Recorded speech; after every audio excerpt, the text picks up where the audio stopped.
Maratha OBC वाद टाळण्यासाठी एकूण आरक्षणाची मर्यादा वाढवण्याची मागणी छगन भुजबळ यांनी केल्याची बातमी आली। या मागणीला फडणवीस आणि अजित पवारांनी सुद्धा सहमती दाखवल्याचं सांगण्यात येत आहे। झालंय असं की नितीश कुमार यांनी बिहारमध्ये राज्यातलं आरक्षण वाढवून ते जवळपास 65% इतकं केलंय। त्यातही ईडब्ल्यूएस अंतर्गत येणाऱ्या 10% आरक्षणाचा समावेश केला तर ही मर्यादा तब्बल 75%वर जातीये। आता हाच प्रयोग महाराष्ट्रात करावा। महाराष्ट्र सरकारने सुद्धा कायदा करून आरक्षणाची मर्यादा वाढवावी, जेणेकरून मराठा समाजासह धनगर, आदिवासी आणि ओबीसी समाजाच्या आरक्षणासंदर्भात निर्माण झालेले प्रश्न निकालात निघतील असं सांगितलं जाते। पण खरंच हे शक्य आहे का? इंदिरा साहनी केसचा संदर्भ देत आरक्षणाची मर्यादा 50%पेक्षा जास्त वाढवली जात नाही असं सांगण्यात येतं। मग बिहारमध्ये 75%पर्यंत आरक्षण कसं देण्यात येते आणि हे आरक्षण कितपत टिकेल? हाच प्रयोग महाराष्ट्रात करण्यात नेमक्या कोणत्या अडचणी आहेत, सविस्तरपणे पाहूयात या व्हिडिओच्या माध्यमातून। नमस्कार, मी आरती आणि तुम्ही पाहताय बोल भिडू। सुरुवात करूयात ते म्हणजे बिहारने नेमकं काय केले त्यापासून।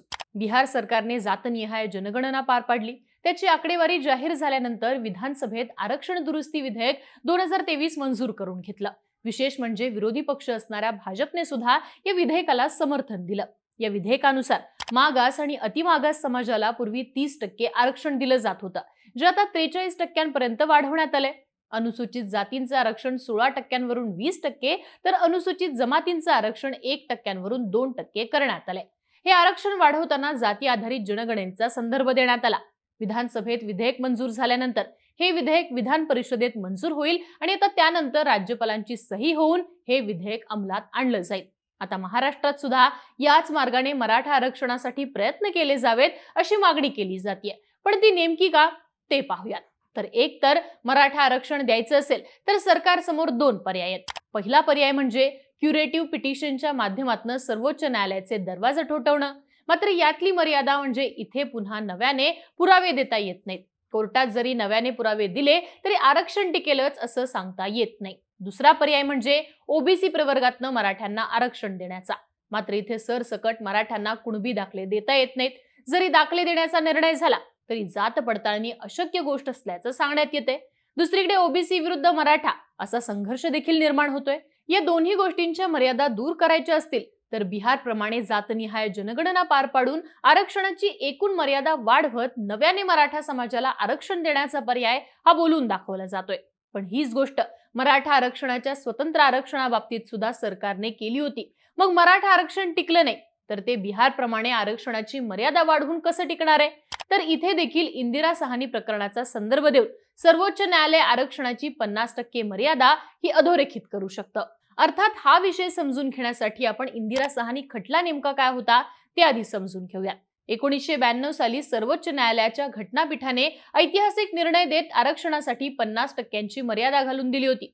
झालेलं असं की केंद्रात तेव्हा पी.व्ही. नरसिंह राव यांचं सरकार होतं आणि पी.व्ही. नरसिंह राव यांनी खुल्या वर्गातील आर्थिकदृष्ट्या दुर्बल घटकांसाठी 10% आरक्षण देण्याचा निर्णय घेतला होता। या विरोधात इंदिरा साहनी यांनी सर्वोच्च न्यायालयात याचिका दाखल केली होती। यात सुरुवातीला न्यायाधीशांची संख्या ही 2 होती, जी पुढे वाढत जाऊन 9 इतकी झाली।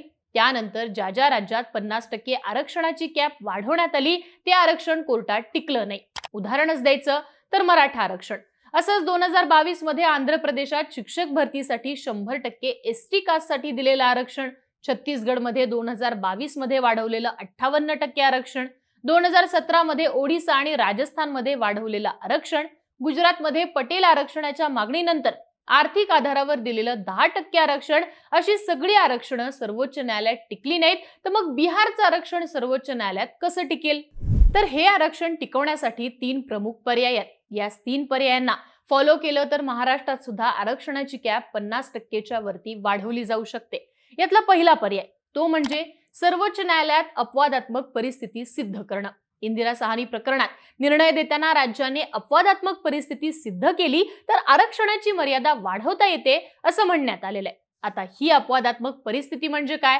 तर राज्याला सामाजिक, शैक्षणिक अथवा राजकीय आरक्षण द्यायचं असेल तर संबंधित समूहाला मुख्यधारेत जोडून घेणं आवश्यक आहे आणि त्याचसाठी हा समूह मागासलेला आहे हे सिद्ध करावं लागतं। यासोबतच त्या समूहाची संख्या देखील निश्चित करावी लागते। सध्या मराठा आरक्षणासंदर्भात उपस्थित झालेला मुद्दा म्हणजे गायकवाड आयोगाचे निष्कर्ष।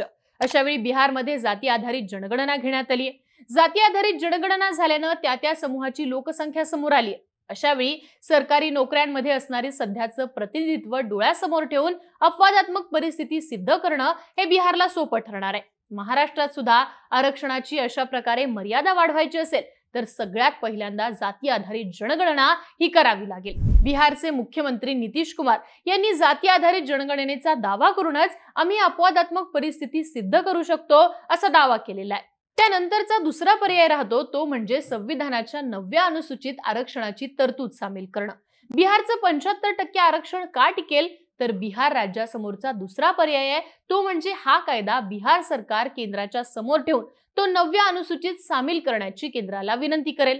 केंद्राने मंजुरी देऊन विधेयक 9व्या अनुसूचित जर सामील केलं तर मात्र न्यायिक समीक्षेपासून हा कायदा वाचू शकतो। याचा इतिहास म्हणजे जेव्हा इंदिरा साहनी खटल्यात 50% कॅप टाकण्यात आला तेव्हाच तामिळनाडूमध्ये 69% आरक्षण दिलं जात होतं। त्यावेळी जयललितांनी 69% आरक्षणाचं विधेयक विधानसभेत मंजूर करून ते केंद्रासमोर ठेवलं आणि केंद्राला हे विधेयक 9व्या अनुसूचित समाविष्ट करायला लावलं।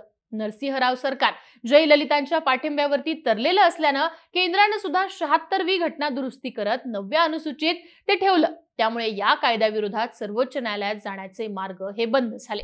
अपवादात्मक परिस्थिती आणि 9व्या अनुसूचित समाविष्ट करणं याशिवाय तिसरा एक पर्याय ज्यामुळे आरक्षण टिकू शकतं तो पर्याय म्हणजे घटनात्मक दुरुस्ती करणं।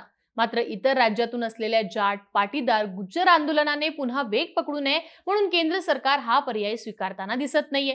त्यामुळे इथे सुद्धा केंद्रातलं मोदी सरकार नितीश कुमार यांच्या समोर हा पर्याय खुला ठेवणार नाही। मात्र जाती आधारित जनगणना झाल्यानं अपवादात्मक परिस्थिती सिद्ध करण्याची परिस्थिती निर्माण झाल्यानं सर्वोच्च न्यायालयात हा कायदा टिकण्याचे चान्सेस नितीश कुमार यांच्या समोर उभे राहतात। दुसरा पर्याय 9व्या अनुसूचित कायदा टिकण्याची केंद्र सरकारला विनंती केली तर सरकारला ती मान्य करणं राजकारणासाठी गरजेचं ठरतं आणि याच धर्तीवर महाराष्ट्रात सुद्धा मराठा आरक्षणाचा प्रश्न हा मार्गी लागू शकतो। पण हा पर्याय पुढे आलाच तर लगेच जाती आधारित जनगणना होईल असंही नाहीये। आरक्षणाची मर्यादा वाढवण्यासाठी राज्याला जाती आधारित जनगणना पार पाडावी लागेल जी प्रोसेस तब्बल 2 ते 3 वर्षांची असते। म्हणजेच 2024च्या विधानसभा निवडणुकीत महायुती आणि महाविकास आघाडी टिकणारं आरक्षण म्हणून जाती आधारित जनगणनेचं आश्वासन देईल आणि तिथनं पुढे ही प्रोसेस चालू होईल। त्यामुळे या सगळ्या घडामोडी घडण्यासाठी बराच काळ लागणार आहे हे निश्चित आहे। बाकी तुम्हाला काय वाटतं? आरक्षणाची मर्यादा वाढवण्याचा हा पर्याय महाराष्ट्रातही योग्य राहील का?